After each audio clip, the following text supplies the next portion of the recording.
Titus, I see you're here. All of you, I'm sure you're as excited as I am to hear Titus. Titus is the CEO of Free Private Cities, and he's going to talk hi to us from Monaco, if I'm not wrong, about Free Private Cities.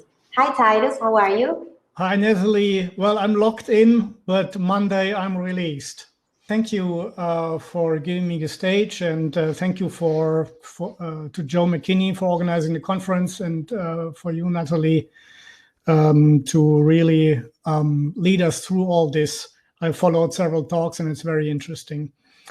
Before I come to my topic, which was given as what would a free private city do with the pandemic situation, let me just shortly introduce the idea in a nutshell, because I don't know if everybody knows what free private city means.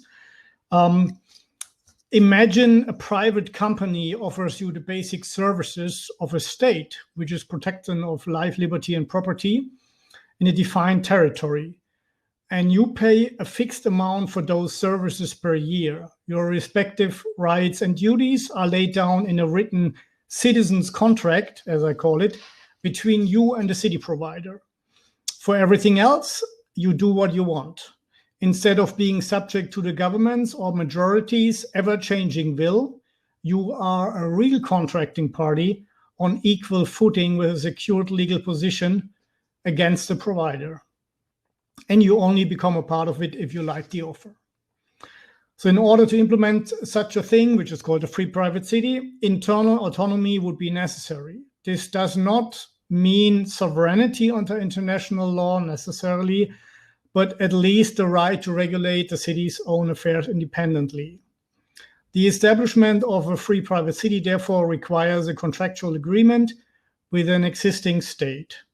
In this agreement, the host nation grants the operating company the right to establish the free private city in a defined territory in accordance with the negotiated conditions. If you are interested in that model more deeply, then I would invite you to go to the website. It's freeprivatecities.com, freeprivatecities.com. And I've also written a book. It's available in several languages. It's also available in audiobook through Amazon, or just go to the website. Now, the question that came up, or let's first say, okay, is this just a theoretical concept? Well, first and foremost, it is a concept, but we are already negotiating with some governments of making this happen. We have influenced some of the more advanced, I would say, special economic zone projects. There's even one project, which is probably announced in the next weeks, that has adopted this contractual model, which is unique in the world. So it's really slowly happening. This is a big project and a big concept. So it's not going to happen overnight, but there's a certain chance that we will see it happen during our lifetimes. Why can I be so sure that free private cities are the future? Well, we have heard today and tomorrow several times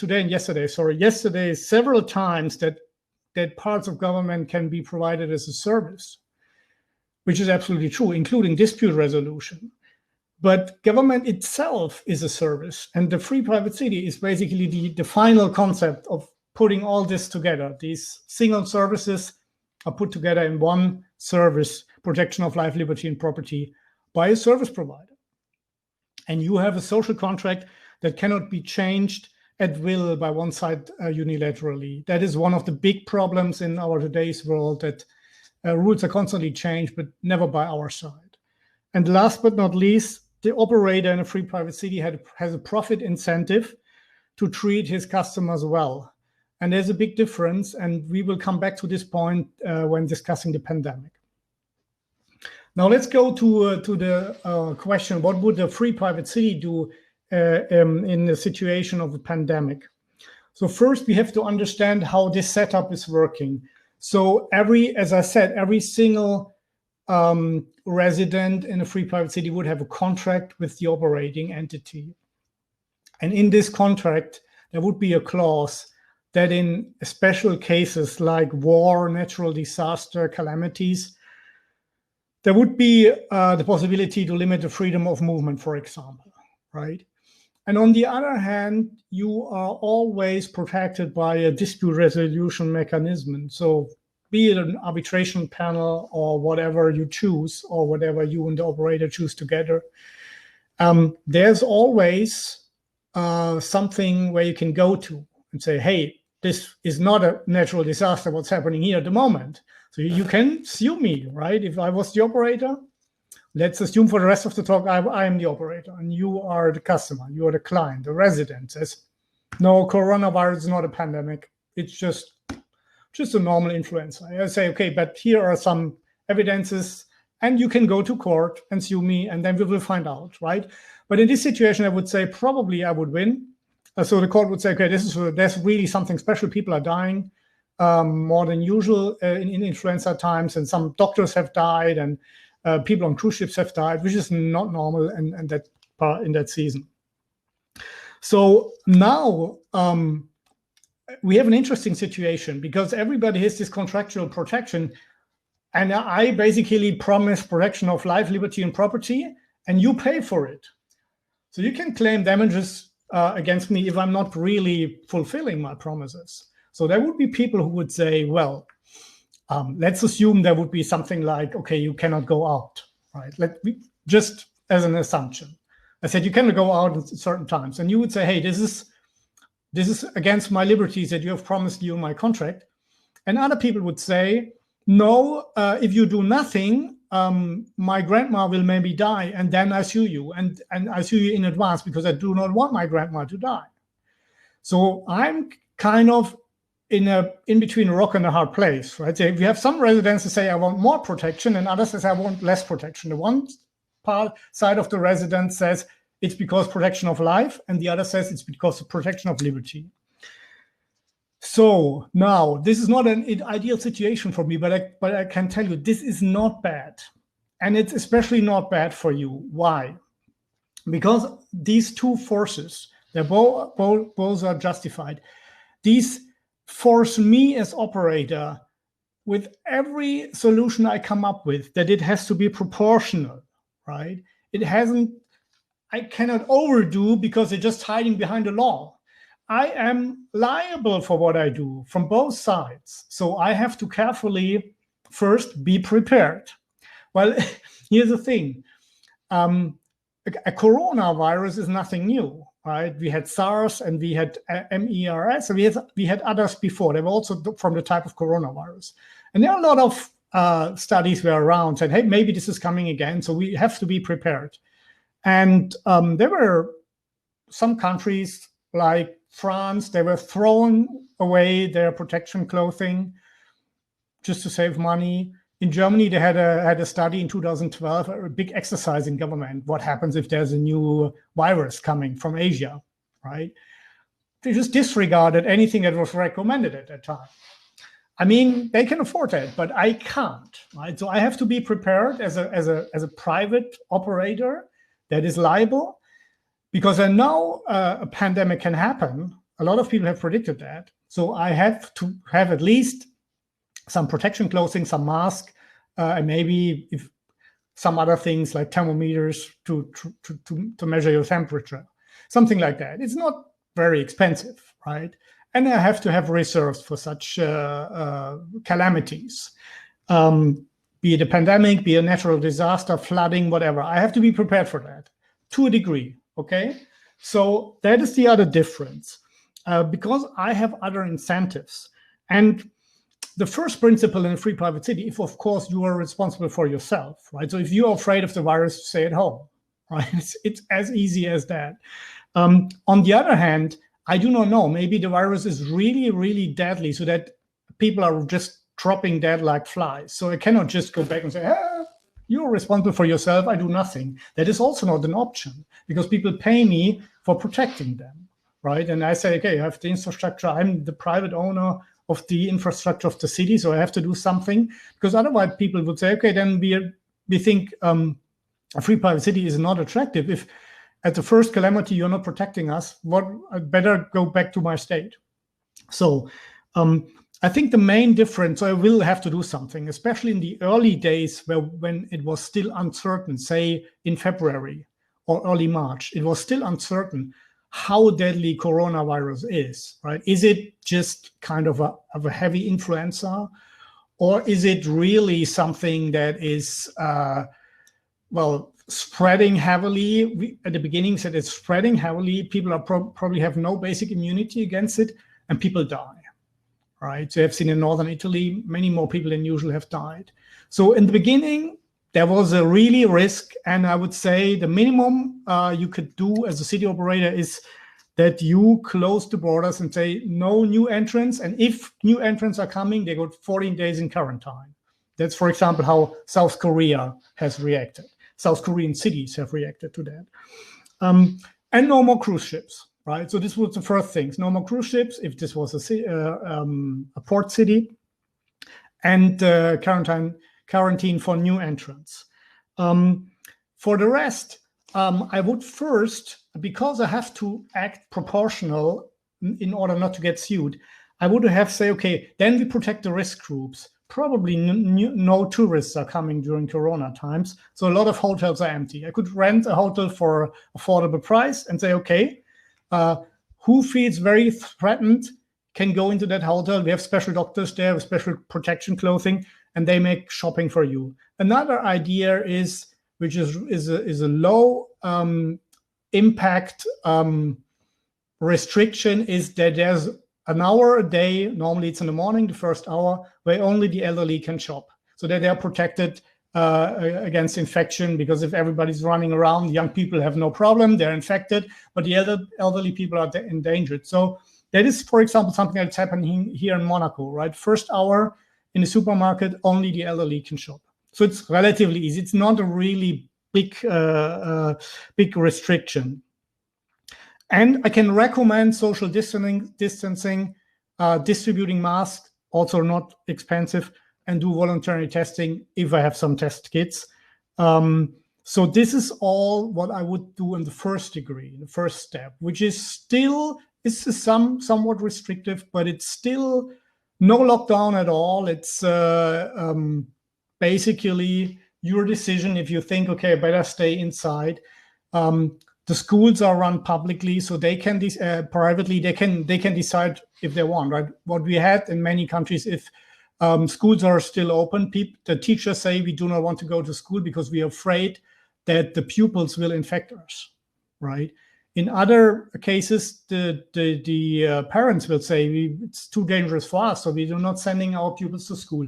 It's up to them, and it's up to the school operator to discuss this with parents. I have no problems if some schools are opening and others are closing. And the same applies for factories and businesses, right? That's what they deal with on their own. So this is basically how you would start into that. And this is because I have another incentive compared to a politician. A politician probably cannot afford that, because if people are dying, even if it's very, very old people who were already very ill, it will be in the press and they will blame you. If you lock down everything and people got insolvent, people are depressed, people will maybe even die at some point in time. It's not in the press, right? It's not really that urgent a problem for a politician, right? So we have to understand politicians. They have to choose the more stricter thing to basically be safe, and then also they can demonstrate how active they are and all of that. I have none of those incentives. I have, again, people who say do more and people who say do less, and I'm in between and have to navigate through. Now let's assume. So what we can say now, in partly hindsight, is that would have worked, right? You can see Sweden have some more death, but it worked. So there was no collapse of the medical system. There's no collapse of the hospitals. And if some people more are dying now, then probably this will happen in the other places later. So I think that would have been the situation. Now, the other thing is what would have happened if really the medical system would collapse in my free private city, because I have hundreds and hundreds and maybe thousands of people going into the hospital with COVID symptoms. But in such case, then I have to make a stricter lockdown, right? And then maybe even after a while, when the situation is improving, I will open up.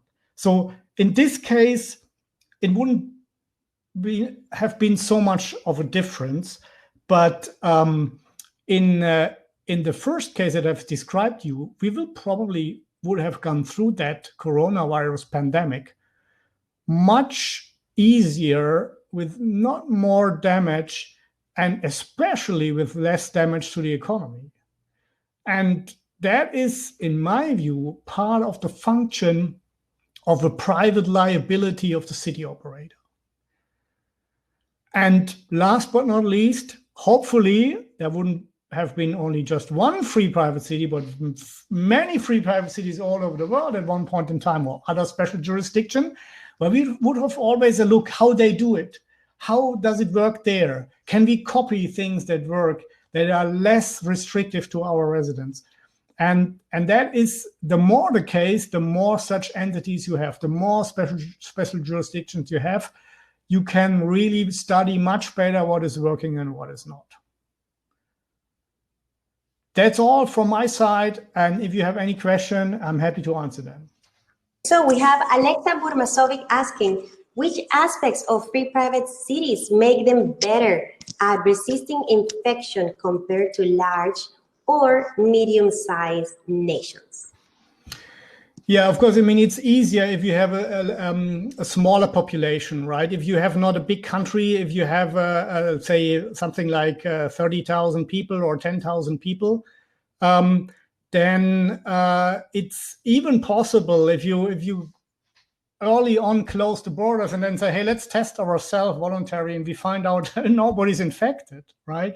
Then this is not possible in a large country. I mean, that would be a happy coincidence, but it can happen, right? And it can also happen that you say, okay, we have 10,000 people and the people agree to be tested because they say, or because the supermarkets say, we don't let you buy if you're not tested, right? But let's assume people are tested because it's not so many people, so we can do that. And then we have only 50 people who are infected. They would then be in quarantine for 14 days. And then after that, well, we can immediately resume full normal life, with the exception that we have to check people who are coming from the outside and put them in quarantine. But within the city, it's much easier to come back to normal life because it's just a small entity. People are writing a lot of questions. I lost it. How about this one from Sylvia? In a private city, wouldn't you have tracing and contact info already on hand for efficiency and crime prevention that could be quickly used in any other crisis and limit the need for limiting liberty of the population? Yeah, good question. I don't know the answer yet, because I know that a lot of people who would come to a free private city are very interested in privacy. And I have full understanding that they do not want to be tracked, right? But that is something that probably we will have to let the market find out. There will probably be some free private smart cities that say, hey, this is coming from beginning. It's anonymized tracing or something like that. But still, then people would say, I doubt that it's really anonymous, right? So that is really a question of supply and demand. I would probably, just from my feeling, I would probably offer people that they have guaranteed privacy. So I would probably not have this possibility. But I'm sure if other cities develop something where they can guarantee anonymity, that we would consider of taking that over.